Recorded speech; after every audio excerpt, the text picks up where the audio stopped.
Olá! Seja muito bem-vinda, seja muito bem-vindo a mais um Descomplicando com a Prof.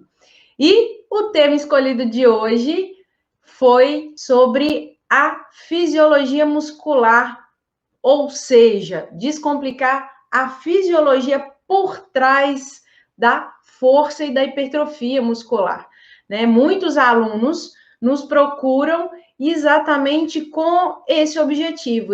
Tudo começa com unidade motora. O que é uma unidade motora? O próprio nome já diz, né? Unidade, um único neurônio motor, que vai inervar uma ou mais fibras musculares, formando a chamada unidade motora. Então, cada fibra muscular, ela é inervada somente por um único neurônio motor. E aí a gente precisa lembrar lá da fisiologia básica. Esse neurônio motor, ele carrega um neurotransmissor, chamado de acetilcolina. Esse neurotransmissor que vai ser liberado ali na fenda sináptica, né, na junção neuromuscular, e vai estimular a fibra muscular esquelética, desencadeando uma resposta intracelular, que é o quê? A contração muscular, que é o mecanismo da contração muscular, que inclusive a gente já até falou sobre ele aqui em uma aula, aqui em uma live. Então, uma vez recrutada a unidade motora, todas as suas fibras, elas são ativadas ao mesmo tempo. Então, elas contraem ao mesmo tempo. Então, isso é chamado de princípio do tudo ou nada. Então, Bárbara, peraí, vamos lá na frente no meu resultado, que é aumento de força e hipertrofia.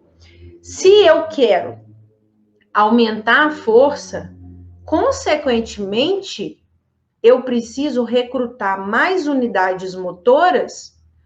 Por quê? Qual que é o raciocínio?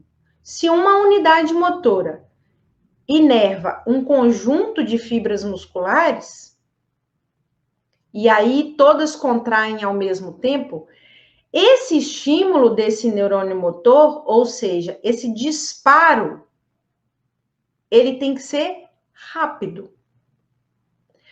Além de ser rápido, ele precisa disparar uma quantidade grande ali de provocar, na verdade, uma quantidade grande de potencial de ação.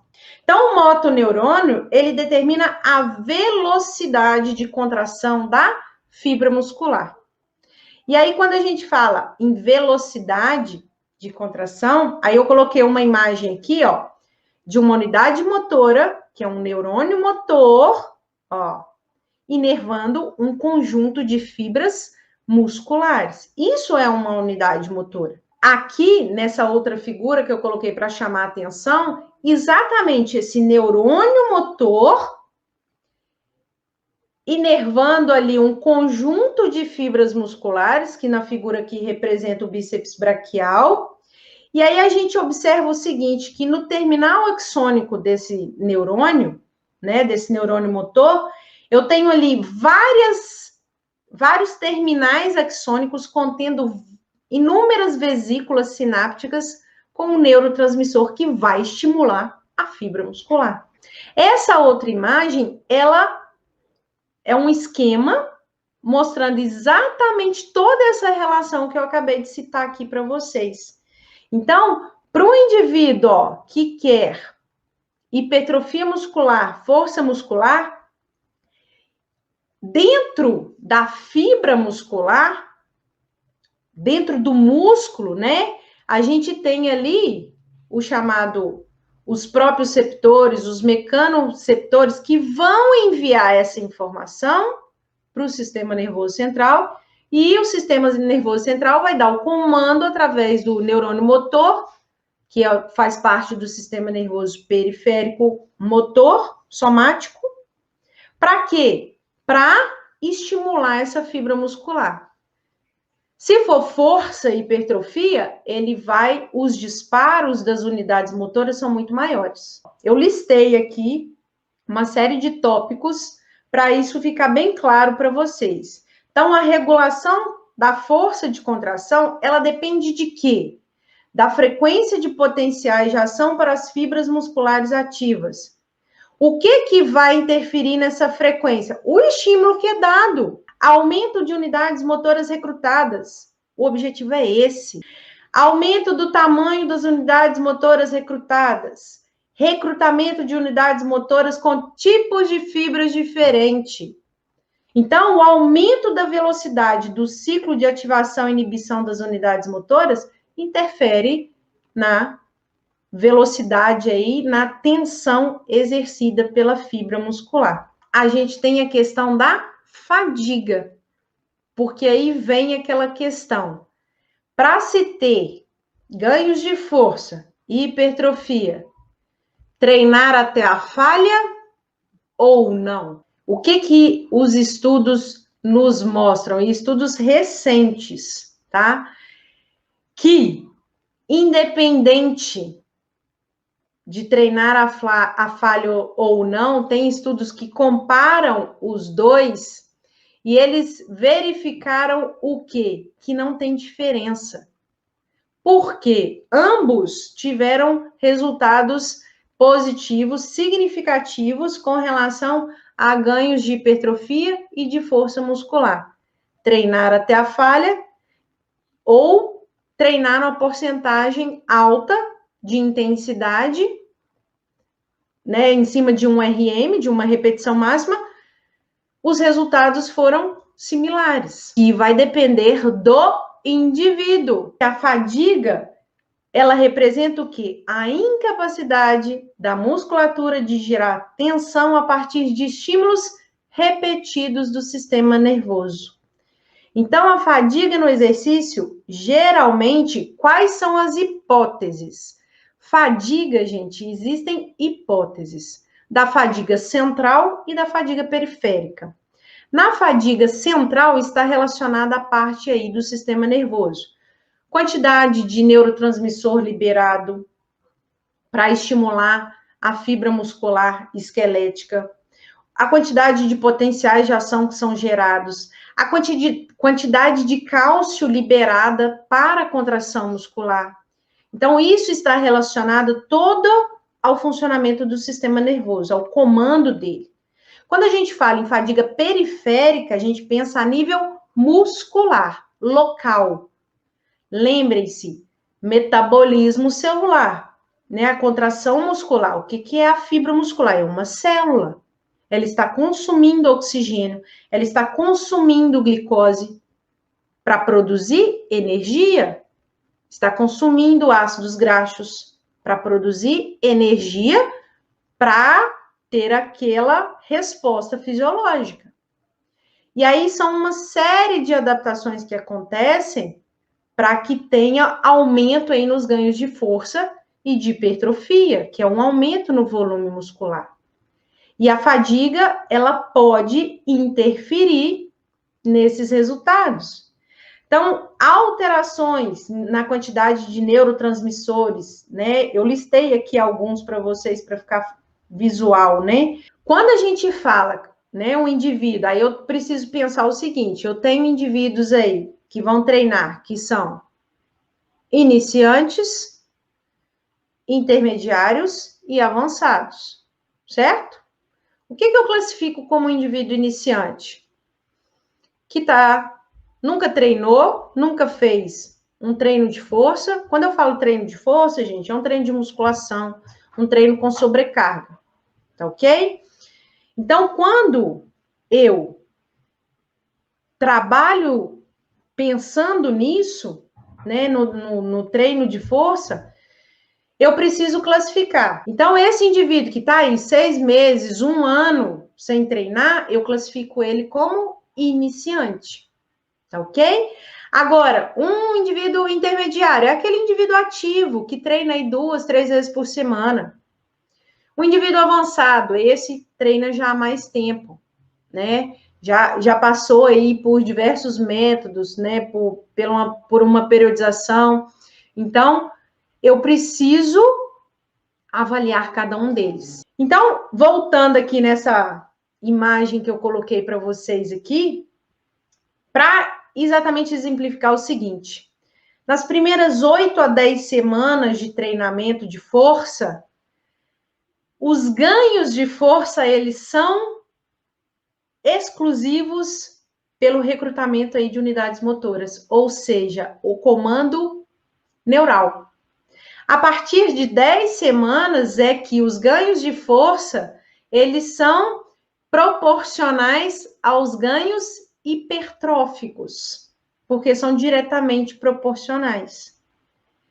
Por isso que essa questão do controle neural, ela tem que estar muito clara para você prescrever treino com objetivo aí de força e de hipertrofia, tá ok?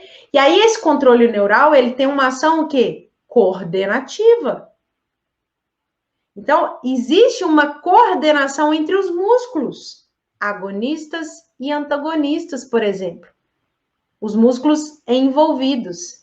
E codificação da frequência, ou seja, frequência dos disparos. Que disparos que eu tô falando, gente? Do neurônio motor inervando essa fibra muscular aqui, disparando potencial de ação, que vai provocar a resposta intracelular, que é a contração muscular. Agora, a força com que essa contração vai ser exercida depende disso. Tá ok? Então, é isso que a gente precisa pensar. E aí, eu pus essa imagem aqui com esse esqueminha dos tipos de fibra muscular, exatamente para vocês verem que não adianta eu pensar em uma questão isolada. O objetivo é hipertrofia muscular? O objetivo é potência muscular? É força muscular? Então, eu preciso pensar nos fatores neurais, nas ações enzimáticas, nos aspectos funcionais da fibra, nos substratos energéticos e nos aspectos estruturais, que foram os exemplos que eu dei aqui para vocês. Se o meu objetivo é aumentar a força de membro inferior, né, da região do quadríceps, por exemplo, e isquios tibiais, né, membro inferior, grupo muscular muito maior do que a panturrilha, tríceps sural. Então, o que eu vou fazer para recrutar mais unidades motoras para desenvolver mais tensão, que é mais força, para gerar essa adaptação de hipertrofia? E o que mais eu preciso fazer além disto? Lembra do oxigênio? Para ajudar na remoção ali do ácido lático. Vai ajudar, consequentemente, ali na melhora do pH sanguíneo, evitando essa acidose metabólica e sustentando o exercício de alta intensidade por mais tempo. Por isso que é tão importante, mesmo o indivíduo que tem como objetivo hipertrofia muscular e ganhos de força, treinar o aeróbico também. O condicionamento aeróbico, porque melhorando o condicionamento aeróbico dele, o que é o condicionamento aeróbico, gente? Melhora de VO2 máximo, porque aí eu melhoro a condição, a quantidade de oxigênio disponível ali, tanto para o metabolismo da fibra muscular, para o consumo ali da fibra muscular, quanto para remoção de ácido lático, por exemplo. Então, eu preciso pensar em tudo isso. Não é simplesmente, ele vai treinar força, então eu vou fazer, beleza, vou pensar, intensidade alta, ok, fibra de contração rápida, a ordem dos exercícios faz diferença. Por quê? Vamos voltar lá no atletismo, 100 metros. Quando eu vou treinar, então eu pego um atleta aí, velocista, e aí eu vou treinar com ele. Durante os treinos dele, ele vai simplesmente fazer anaeróbio, potência, Não. Dentro da periodização dele, ele vai ter momentos ali em que ele vai trabalhar com uma intensidade moderada. Porque isso vai ajudar nos ganhos ali de força dele, de hipertrofia. Só que eu tenho que ter muito cuidado na periodização, é por isso que se chama periodização, é um planejamento. Porque, lembra que eu disse dos tipos de fibra, tipo 1, tipo 2A, tipo 2B. A fibra tipo 2B é a de contração rápida, glicolítica, anaeróbia. Fadiga rapidamente, mas desenvolve alta tensão. Mas a fibra tipo 2A, ela tem características oxidativas e características glicolíticas. Então, atletas, igual no meu exemplo aqui, se eu fizer não periodizar de forma correta, não planejar de forma correta, eu posso fazer aí com que essas fibras sejam convertidas em fibras de resistência. E a modalidade dele, ele não é resistência, é força, explosão. Por isso que o planejamento, ele tem que ser muito bem estruturado. Mas como que eu consigo planejar, gente? Quando eu tenho muito aberta essa visão com relação aos processos fisiológicos, as adaptações que precisam ser geradas. Aí eu consigo pensar na sequência dos exercícios, no número de séries, qual o melhor método que eu vou utilizar. Se vai ser drop set, se vai ser biset, se vai ser tricep, se vai ser pirâmide. Independe. Depende de quê? Da sua avaliação. E aí, você vai analisar esses fatores fisiológicos e quais adaptações que você quer gerar. Então, resumindo, o que a gente precisa pensar na fisiologia por trás da força muscular? Recrutamento de unidades motoras. Em uma frase, recrutamento de unidades motoras. Agora, o que vai interferir aí em recrutar mais unidades motoras ou menos unidades motoras? São todos esses fatores que eu trouxe aqui para vocês hoje. E continue mandando as suas sugestões, suas dúvidas, porque assim vocês me ajudam a produzir conteúdos mais relevantes aí para melhorar a nossa profissão e ajudá-los aí a se tornarem referência como personal trainer, como profissional de educação física que trabalha com prescrição de exercícios, e para você que também é estudante e quer se tornar referência. Tá bom?